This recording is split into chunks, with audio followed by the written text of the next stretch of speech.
On July 3rd, 2024, in a quiet room in Sacramento, 5 people made a decision that basically ended an entire era of California history.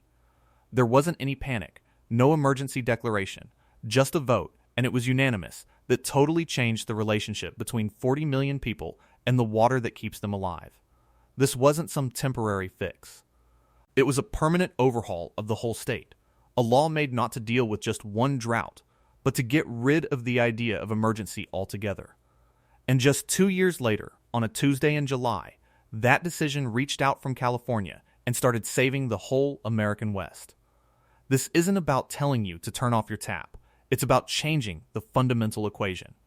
Permanently, California has always been a weird place, a landscape defined by what scientists call weather whiplash. I mean, years of scorching drought followed by insane floods.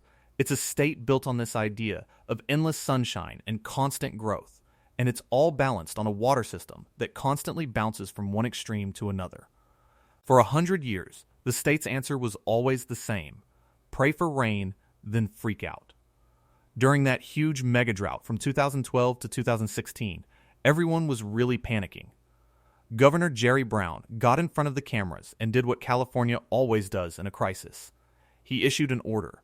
It was a blunt instrument for a desperate situation: a mandatory 25% cut in city water use across the entire state. The order worked, sort of. Water use went down, the state got through it.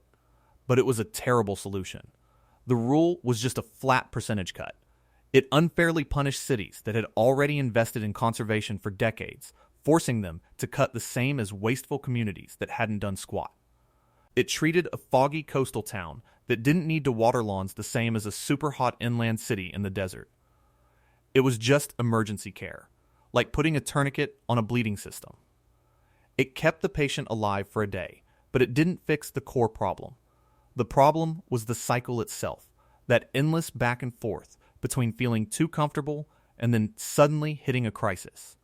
So, in 2018, the state legislature passed 2 bills, Assembly Bill 1668 and Senate Bill 606. These were basically an order from the people to the state's water regulators. Find a new way. Stop the panic cycle.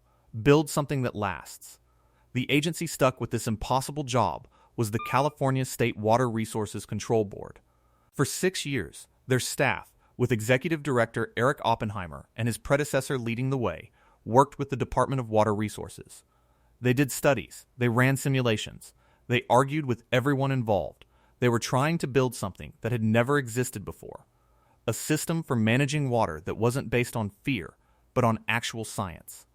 On July 3rd, 2024, with its chair, Joaquin Esquivel, at the helm, the board finally revealed what they'd created. They called it Making Conservation a California Way of Life. The name sounded nice and ambitious. The actual mechanism was incredibly strict and all about the numbers.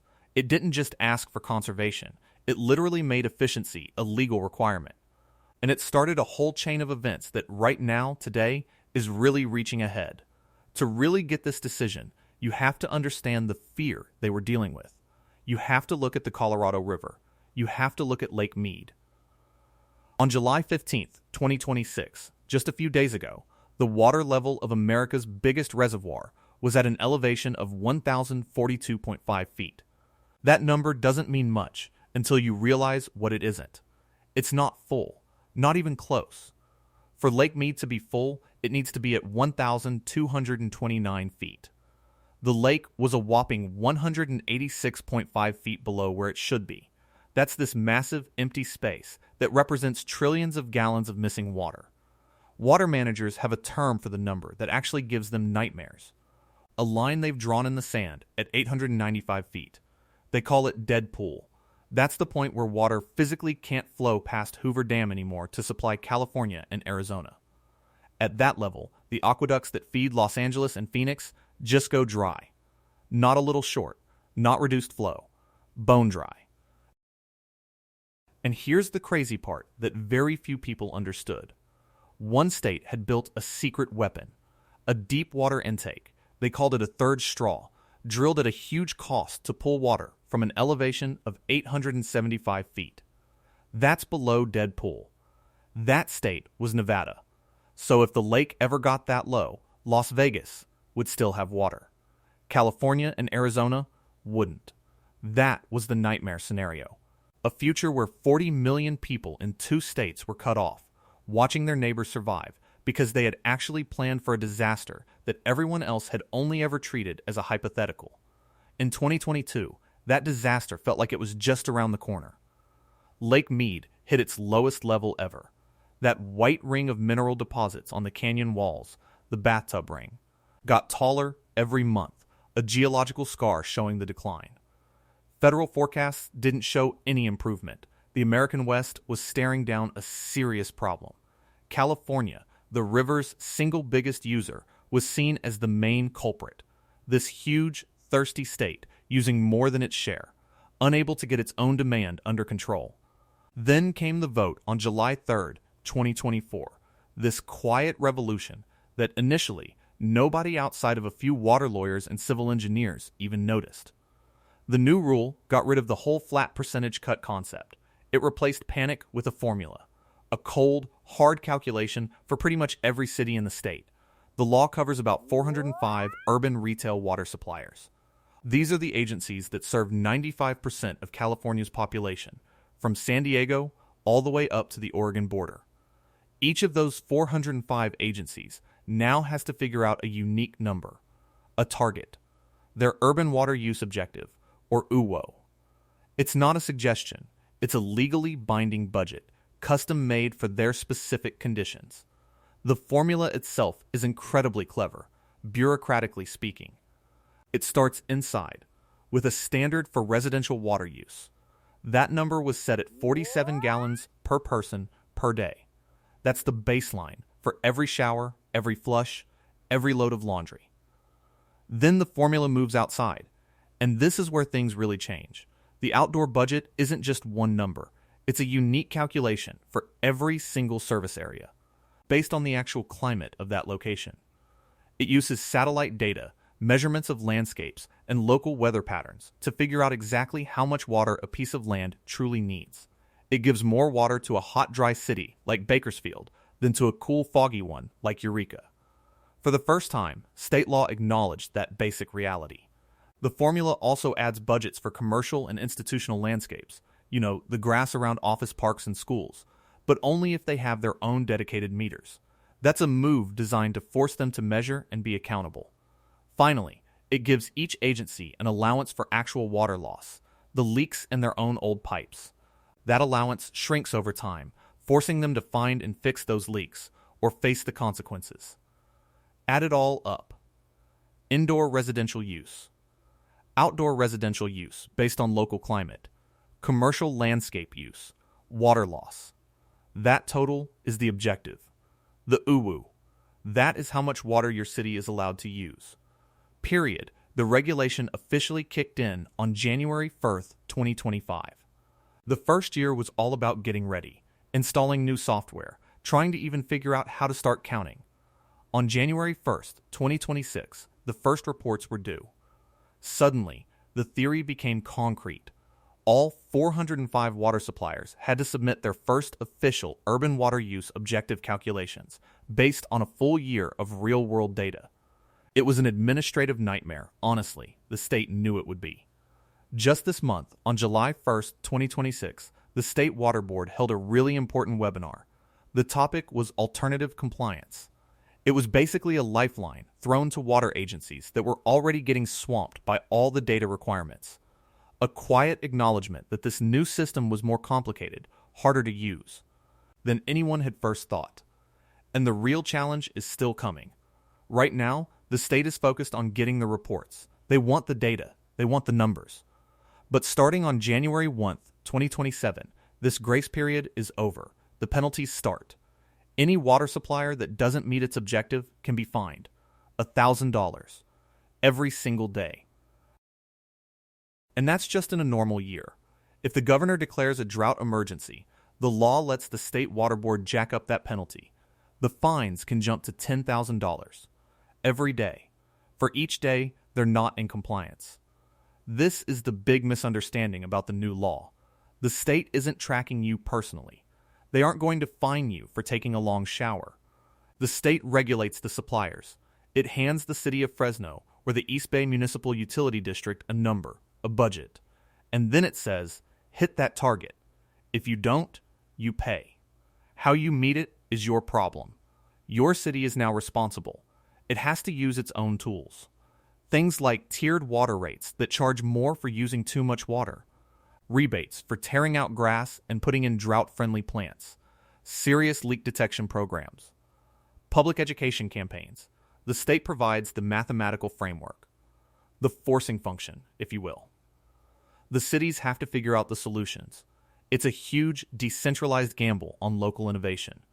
A shift of responsibility from the panicking governor's office right to the cubicle of a city water manager who's probably staring at a spreadsheet that tells her she's over budget. The ultimate goal is very specific. By 2040, the state has to be saving 500,000 acre-feet of water every single year. Permanently, that's enough water to supply roughly 4 million California households for a whole year, not just saved once, saved year after year after year. It's basically an attempt to separate California's growth from how much water it uses.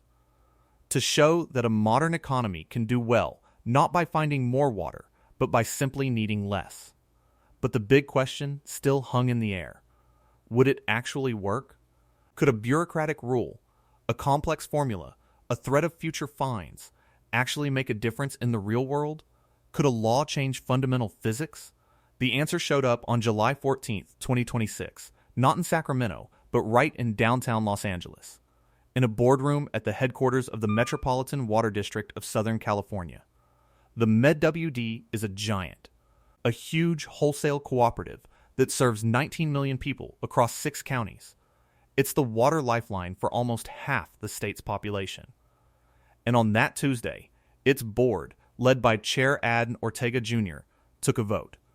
The vote was about Lake Mead. The reservoir was still in crisis. The federal government, through the U.S.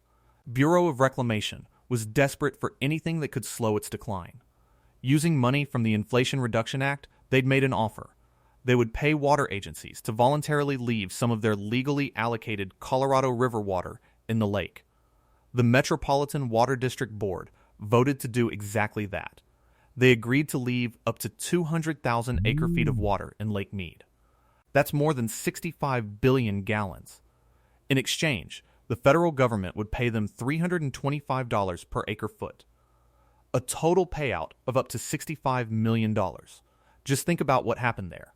Southern California, which for decades was the poster child for using too much water, was now in a position to help save the Colorado River. It was getting paid not to take water that it legally owned. How was that even possible? Ad Ortega Jr. explained it himself. He said that 3 decades of investing in conservation and new water sources had made their system much stronger.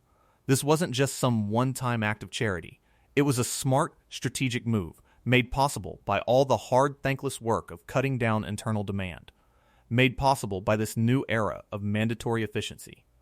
The 2024 regulation was the main reason for that confidence, because Southern California's water managers could look at their own numbers, at the new state-mandated objectives, and know with mathematical certainty that they could meet their needs without that extra 200,000 acre-feet. The state's internal belt-tightening had created a kind of surplus, not a surplus of water itself, but a surplus of flexibility, the ability to make a real choice. California was using its own internal conservation, forced by its own state law, as a tool to manage the bigger crisis happening outside its borders. That decision made in that Sacramento room 2 years earlier was no longer just an idea. It was now literally helping to prop up the water level of America's largest reservoir. And for a price? This new reality is literally changing the physical landscape of the state. It's quietly doing battle with one of those iconic parts of the American dream, the suburban lawn. A follow-up law, Assembly Bill 1572, basically banned watering non-functional turf. That's all that purely decorative grass in commercial and industrial areas. Those useless green strips along sidewalks and in the common areas of housing developments. Grass that serves no purpose other than looking pretty. that grass is now being systematically ripped out and replaced. The look of California is changing, block by block, from lush green to the muted tones of native plants and decomposed granite. It's not just some landscaping trend. It's a state-mandated acceptance of a drier reality. The plan was incredibly ambitious. A permanent, customized, mathematically calculated water budget for 95% of the state's population. It's like an engineering wonder, but its parts are laws and spreadsheets, not concrete and steel. And like any giant machine, it's already showing some cracks. The complexity is huge. Water agencies are really struggling. That July 1st webinar on alternative compliance quietly told us that stress fractures are already appearing in the system. The real penalties don't even start for another 6 months. What happens in 2027 when the first $1 million invoices for not complying start landing at city halls? Will cities just pass those fines on to their residents as higher rates? Will they fight the state in court? Will the political will to enforce this law just crumble under the pressure? The regulation is supposed to be like a scalpel, replacing the old, blunt approach of blanket cuts. But a scalpel in the hands of 405 different surgeons, all operating on the same patient, can create its own kind of total mess. Each agency has to deal with this maze of data collection, new software, and talking to the public. They have to convince their own customers to accept this new reality where water isn't an unlimited utility anymore, but a carefully managed resource with a strict upper limit. The guys who designed this system, like Joaquin Esquivel, totally understood how high the stakes were. He talked about it during the 2024 vote. He said California needed to show other states and itself that it was actually doing something to ease the stress on watersheds like the Colorado River, not just when it's dry, but all the time. It was a declaration that the old way of life was finished. The era of just assuming the water would always be there was over. Now that idea is being tested right now. The goal is to save 500,000 acre-feet annually by 2040. The WD deal in 2026 accounts for 200,000 acre-feet of that, but it's a temporary deal for just 1 year. The law demands permanent savings, year after year. Relentlessly, is it enough? 500,000 acre-feet sounds like a massive amount, and it is. But the forces it's up against are even bigger. Climate change keeps making the weather whiplash worse. Drier droughts, more extreme floods, less predictable snowpack. The very foundation of California's water supply is getting more unstable, just as the state tries to impose a rigid mathematical order on it. The new law was a gamble, not on engineering, but on how we govern ourselves. A bet that a complex, data-driven, decentralized system of accountability could actually work where top-down emergency orders had failed. A bet that you could change a culture by first changing the math that controls it. The decision made on July 3rd, 2024 wasn't the end of the story. It was the beginning. It created a new machine, and now the entire state is strapped into it. Heading towards an unknown future. The machine is working. The MWD deal proves that. The dying lawns prove that. But the forces pushing against it are immense. The question isn't whether California can survive the next drought anymore. The question is whether this new, super efficient, data-driven California is a place we'll even recognize. This wasn't about choosing abundance. It was a plan for surviving in a world where things are scarce. A plan the rest of the world is now watching